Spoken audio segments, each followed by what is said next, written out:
വളരെ വേദനാജനകമായ സംഭവിക്കാൻ പാടില്ലാത്തത് സംഭവിച്ചു. അതിലുള്ള നമ്മുടെ ദുഃഖവും അമർഷവും രേഖപ്പെടുത്തുന്നതിനാണ് കോരിച്ചെരിയുന്ന മഴയെ അവഗണിച്ചുകൊണ്ട് നമ്മളെല്ലാവരും മൗനമായി ജിസ്മോളുടെയും ആ മാലാഖ കുഞ്ഞുങ്ങളുടെയും ആത്മശാന്തിക്കായിട്ട് പ്രാർത്ഥിച്ച് ഇന്ന് ഇവിടെ ഒരു പ്രതിഷേധ സംഗമം ചേരുന്നത്. ഇവിടെ സൂചിപ്പിക്കപ്പെട്ടതുപോലെ ദുരൂഹമായ ഒരു മരണം, ആത്മഹത്യയോ കൊലപാതകമോ, നമുക്കാർക്കും ഇത് പ്രവചിക്കാനാവില്ല. എങ്കിലും സാഹചര്യ തെളിവുകൾ ജിസ്മോളും ആ കുഞ്ഞുങ്ങളും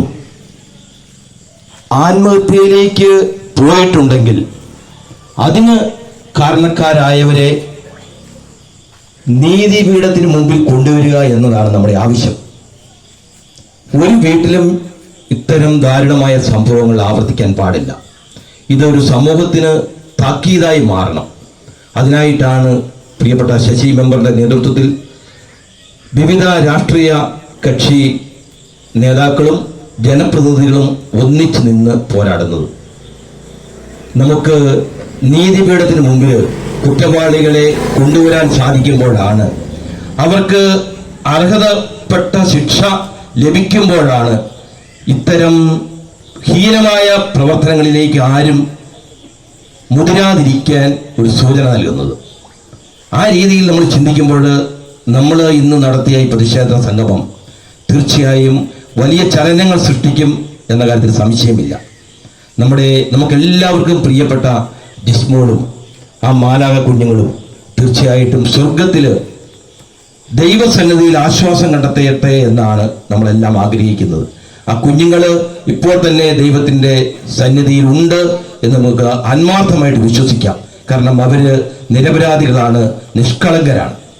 പ്രിയപ്പെട്ട ജിസ്മോളും ഇവിടെ സൂചിപ്പിക്കപ്പെട്ടതുപോലെ ഇത്രയും തൻ്റെ ഇടമുള്ള ചെറുപ്പക്കാരിയായ പേരെടുത്ത ഒരു വക്കീല്, അതുപോലെ തന്നെ വളരെ ചെറുപ്പത്തിൽ തന്നെ ജനപ്രതിനിധിയായി തിരഞ്ഞെടുക്കപ്പെട്ട ഒരു സഹോദരി ഒരിക്കലും ഇങ്ങനെ ചെയ്യും എന്ന് വിശ്വസിക്കാൻ നമുക്ക് തരമില്ല. ആയതിനാൽ കുറ്റക്കാരെ നിയമത്തിന് മുമ്പിൽ കൊണ്ടുവരണം. അവിടം വരെ നമ്മളെല്ലാവരും രംഗത്തുണ്ടാകണം. അവിടെ സങ്കുചിത ജാതി മത രാഷ്ട്രീയ ചിന്തകൾ നമുക്കില്ല, ഉണ്ടാകാൻ പാടില്ല.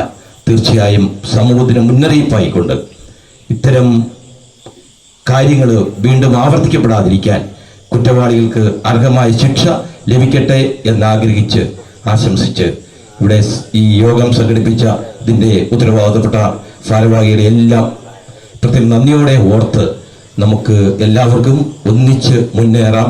പ്രിയപ്പെട്ട പൂത്തിങ്കൽ തോമസിൻ്റെയും ആ കുടുംബത്തിൻ്റെയും വേദനയിൽ നമ്മളെല്ലാവരും പങ്കുചേരുന്നു.